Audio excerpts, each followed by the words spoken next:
seorang istri yang baru melahirkan bayi laki-laki. Merasa diabaikan oleh suaminya, Riga, sejak ia naik jabatan dan sibuk dengan pekerjaannya, kehilangan perhatian suaminya. Linde berusaha bertahan demi keluarga mereka. Namun, kenyataan pahit terungkap saat Linde mengetahui Riga memiliki kekasih gelap. Hancur oleh pengkhianatan, Linde memutuskan pergi menjauh bersama bayinya, meninggalkan Riga untuk menghadapi konsekuensi dari pilihan dan ambisinya.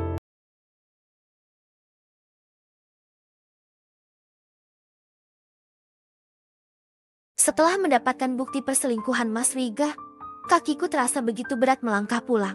Hatiku remuk, seolah dunia di sekitarku berhenti bergerak. Udara dingin malam itu menusuk, tapi sakitnya tak ada apa-apanya dibanding luka yang kurasakan di dalam dada. Aku duduk di ruang tamu, memandang dinding kosong sambil menggenggam foto keluarga kecil kami. Di dalam bingkai itu, kami tampak bahagia, seolah tak ada yang salah. Tapi kini aku tahu, semua itu hanyalah ilusi. Semenjak aku tahu pengkhianatan Mas Riga, hatiku tak lagi sama. Kehangatan yang dulu ada dalam setiap kata dan tatapanku padanya kini berubah menjadi dingin. Aku tak lagi bisa berpura-pura. Setiap kali dia mencoba berbicara, aku hanya menjawab seperlunya. Kalaupun menjawab. Pagi itu, seperti biasa, aku sedang menyiapkan sarapan. Suara langkah kaki Mas Riga terdengar mendekat. Dia berdiri di belakangku, mencoba membuka pembicaraan. Sepertinya suasana hati Mas Riga sedang berbunga-bunga. Mungkin dia telah mendapatkan kesenangan baru di luar sana. Linde, panggil suamiku dengan tatapan heran atas sikapku. Aku tak menjawab. Aku hanya terus sibuk mengaduk buburku tanpa sedikit pun menoleh padanya. Kamu kenapa akhir-akhir ini? Kok rasanya beda banget? Ada yang salah? Tanyanya lagi. Nadanya mulai terdengar bingung. Aku mendesah pelan, berbalik untuk menatapnya sejenak. Kalau kamu merasa ada yang salah, mungkin kamu sendiri tahu jawabannya. Mas, dia terdiam. Tampaknya tak menyangka aku akan menjawab seperti itu. Apa maksudmu? Linde, aku nggak ngerti. Tidak apa-apa. Mungkin itu hanya perasaanmu saja. Dia tak lagi berbicara padaku dan fokus menyantap sarapan yang aku buat. Setelah selesai sarapan, dia bersiap-siap untuk berangkat kantor. Aku juga harus merapikan meja makan dan mencuci semua piring ke dapur. Biasanya, aku akan mengantarnya sampai gerbang depan dengan senyum hangat di wajahku. Aku tak pernah lupa mencium punggung tangannya sambil mendoakan keselamatannya. Tapi pagi ini, semua terasa berbeda. Aku hanya diam di dapur, sibuk membereskan piring-piring kotor dan mencucinya di wastafel. Linde, suara Mas Riga terdengar dari ruang tamu. Aku berangkat dulu. Aku tetap sibuk dengan tanganku yang penuh sabun, tidak menunjukkan niat untuk mendekat. Linde, suaranya kini terdengar lebih dekat. Aku tahu dia sedang menunggu responsku, tapi aku tetap tidak menoleh. Akhirnya dia berdiri di ambang pintu dapur, menatapku dengan ekspresi bingung. Kamu gak kantor aku? Tanyanya, dengan nada yang terdengar lebih hati-hati dari biasanya. Aku hanya meliriknya sekilas sebelum kembali fokus pada cucian piring. Enggak usah. Mas, kan kamu bisa sendiri. Dia terdiam sejenak, tampaknya tidak percaya dengan apa yang baru saja ku dengar. Linde, kamu kenapa? Kok beda banget sih? Biasanya kamu. Aku memotong ucapannya dengan suara yang dingin tapi tegas. Biasanya? Ya, biasanya. Tapi aku rasa, mulai sekarang kebiasaan itu nggak perlu diteruskan. Dia menghela napas, jelas merasa ada yang salah. Apa aku melakukan sesuatu yang bikin kamu marah? Kalau ada, bilang.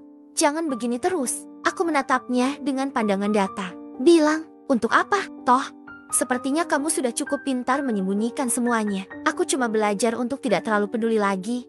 Mas, wajahnya tampak tegang, tapi dia tidak berusaha membalas.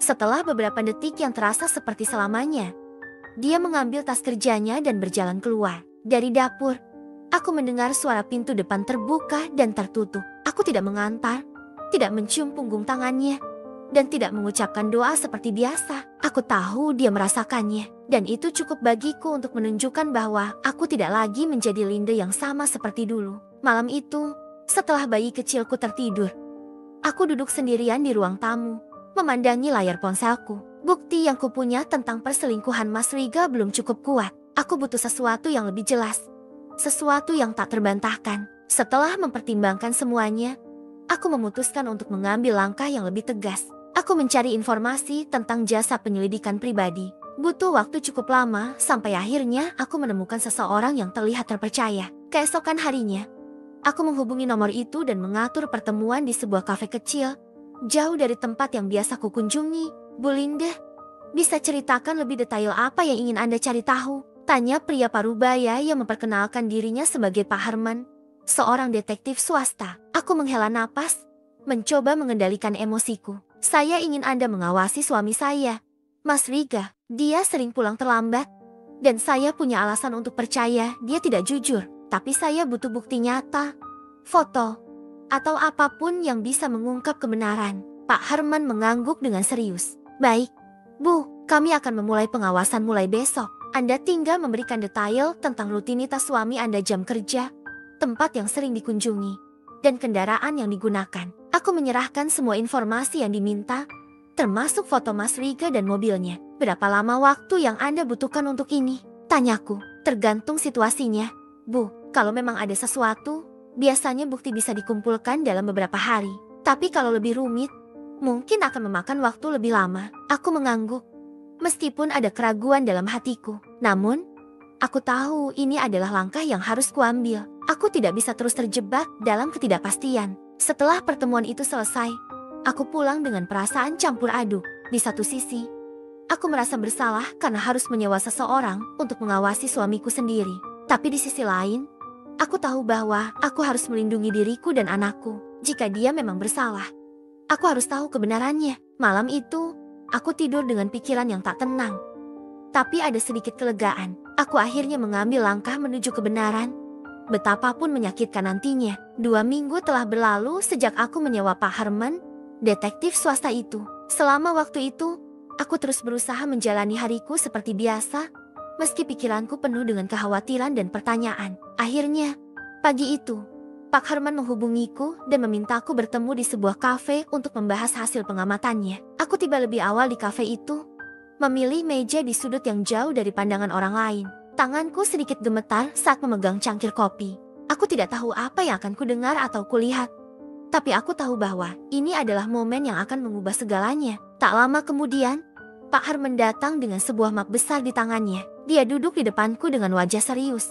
Bu Linda, seperti yang kita sepakati, saya sudah mengawasi suami Anda selama 2 minggu terakhir, katanya sambil meletakkan map itu di meja. Dan saya harus memberitahu Anda bahwa kami menemukan beberapa hal yang cukup jelas. Aku menarik napas dalam-dalam, mencoba menenangkan diriku. Silakan, Pak, saya siap mendengarnya. Pak Herman duduk di depanku dengan wajah serius.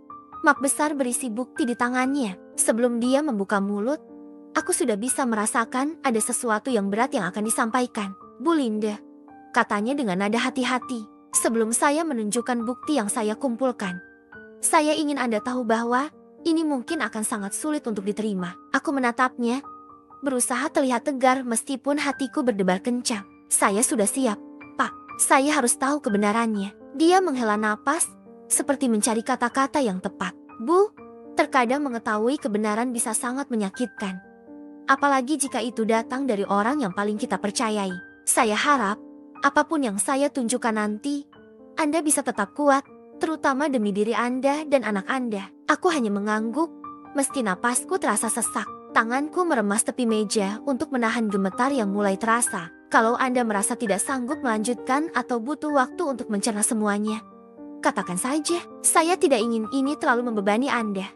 Tambahnya, aku mencoba tersenyum tipis. Meskipun sulit, terima kasih, Pak. Tapi saya harus tahu. Saya harus siap menghadapi apapun itu. Dia mengangguk pelan, kemudian mulai membuka map itu. Baik, Bu, saya akan menjelaskan satu persatu apa yang kami temukan. Saat Pak Herman menjelaskan bukti-bukti yang telah ia kumpulkan, tubuhku terasa seperti membeku. Kata-katanya terasa seperti pisau yang menusuk hati, membuat nafasku tertahan. Bu Linda, ujar Pak Herman hati-hati, dari hasil pengawasan selama 2 minggu terakhir, kami menemukan bahwa suami Anda tidak hanya menjalin hubungan dengan wanita ini, tapi hubungan mereka sudah berjalan cukup jauh. Mereka sering terlihat masuk dan keluar hotel bersama. Aku tidak bisa berkata apa-apa, hanya menatap kosong ke arah foto-foto yang ia letakkan di meja. Foto itu menunjukkan Mas Riga dengan wanita itu memasuki sebuah hotel. Wajah mereka terlihat begitu santai, tanpa rasa bersalah. Yang lebih berat, Bu, lanjut Pak Herman, suami Anda juga membelikan apartemen untuk wanita ini. Apartemen itu atas nama dia, dan beberapa kali mereka terlihat menghabiskan waktu di sana. Tubuhku gemetar. Tanganku meremas ujung meja sekuat tenaga. Rasanya seperti duniaku runtuh seketika. Bayangan-bayangan indah tentang pernikahan kami, janji-janji yang dulu ia ucapkan, semuanya kini terasa seperti kebohongan besar. Ini fotonya, Bu, kata Pak Herman sambil menyerahkan beberapa foto yang menunjukkan apartemen itu, lengkap dengan rekaman video saat Mas Riga dan wanita itu masuk ke dalamnya. Air mataku jatuh tanpa bisa kuhentikan. Rasanya seperti dihantam gelombang besar yang menenggelamkanku. Aku kecewa, bingung, dan sakit hati dalam waktu yang bersamaan. Bagaimana mungkin seseorang yang begitu kucintai dan kupercayai tega melakukan ini padaku? Bu Linda, saya mengerti ini sangat sulit, kata Pak Herman. Suaranya terdengar lembut, tapi saya harap Anda bisa tetap kuat. Sekarang, semuanya ada di tangan Anda. Apapun keputusan yang Anda ambil, pastikan itu untuk kebaikan Anda dan anak Anda. Aku mengangguk pelan, meski pikiranku kacau. Setelah Pak Herman pergi, aku tetap duduk di kafe itu, memandangi bukti-bukti yang menghancurkan hatiku. Aku merasa seperti kehilangan arah. Setelah menjelaskan semua bukti yang dikumpulkan, Pak Herman meletakkan sebuah amplop tambahan di atas meja. Bu Linda, katanya pelan, selain bukti fisik ini, saya juga berhasil menemukan akun media sosial wanita yang menjadi selingkuhan suami Anda. Namanya Cahaya. Aku menatap amplop itu dengan tatapan kosong. Rasanya, setiap detik yang berlalu hanya semakin memperberat beban di dadaku. Apa yang saya temukan di media sosialnya cukup signifikan, lanjut Pak Herman sambil menarik napas panjang. Dia sering memposting foto-foto yang, meskipun tidak langsung melibatkan suami Anda, jelas menggambarkan keberadaan mereka bersama. Salah satunya adalah saat mereka sedang berlibur di sebuah pantai beberapa minggu lalu. Ini beberapa tangkapan layarnya. Pak Herman kemudian menunjukkan bukti tambahan berupa rekaman video. Dalam video itu, terlihat jelas Mas Riga dan Cahaya sedang berjalan bergandengan tangan di tepi pantai, tertawa tanpa sedikit pun rasa bersalah. Tubuhku terasa lemas. Aku tidak tahu apakah aku harus marah, menangis, atau merasa bodoh karena tidak menyadari semua ini lebih awal. Semua detail kecil yang dulu kuabaikan kini mulai tersusun dalam kepalaku seperti puzzle yang membentuk kebenaran pahit. Terima kasih, Pak Herman, kataku dengan suara pelan. Ini semua cukup. Saya tidak butuh bukti lain lagi. Saya harap Anda bisa memutuskan langkah berikutnya dengan hati-hati.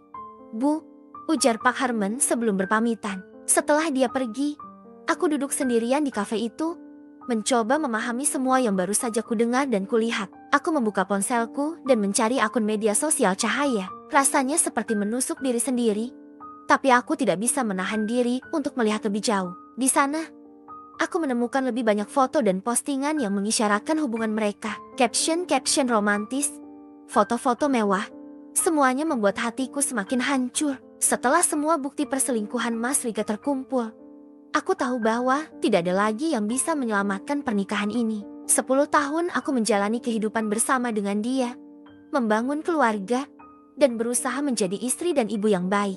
Namun, pengkhianatannya telah menghancurkan segalanya. Aku duduk di kamar tidur malam itu, memandangi koper yang sudah kupersiapkan. Barang-barangku dan anakku sudah dikemas rapi. Aku tahu ini adalah langkah terakhirku. Hatiku hancur, tapi aku harus tegas. Anakku yang masih kecil tidur pulas di tempat tidurnya. Aku menatap wajah polosnya dengan air mata mengalir. Maafkan ibu, nak, bisikku pelan. Ibu harus melindungi kita dari rasa sakit yang lebih besar. Aku sudah memutuskan untuk tidak memberi Mas Riga kesempatan bertemu anaknya lagi.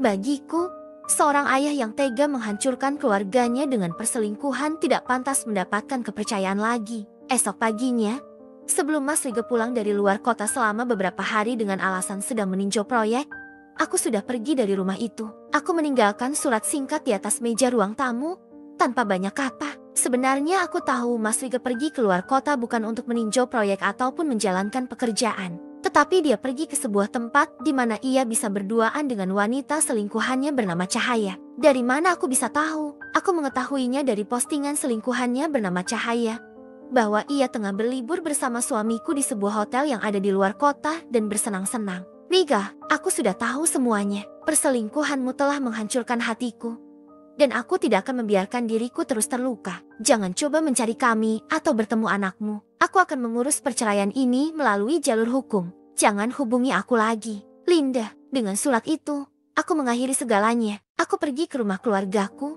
membawa anakku ke tempat di mana kami bisa memulai hidup baru. Sebelum aku meninggalkan tempat ini, aku tahu aku harus meninggalkan sesuatu yang tak bisa diabaikan. Bukti perselingkuhan Mas Riga yang sudah kupersiapkan dengan hati-hati akan menjadi sesuatu yang dia temui begitu dia kembali. Aku mengambil foto-foto yang telah diberikan oleh Pak Herman, foto-foto Mas Riga dengan cahaya, foto-foto mereka di hotel, dan rekaman video mereka berlibur bersama. Aku meletakkan semuanya dengan rapi di atas meja rias, tempat di mana aku sering duduk, merias diri untuk suamiku yang kini tak pantas lagi menerima perhatian itu. Dengan hati yang berat, aku menulis surat singkat lagi yang akan menemani bukti-bukti tersebut. Riga, lihatlah dengan baik. Ini adalah kenyataan yang tak bisa kau sembunyikan lagi. Aku sudah pergi, dan aku tak akan pernah kembali. Kau tak lagi pantas menjadi bagian dari hidupku. Aku menatap sekali lagi rumah ini, mengenang setiap sudutnya yang dulu penuh dengan kebahagiaan. Semua itu kini hanya tinggal kenangan yang akan segera memudar.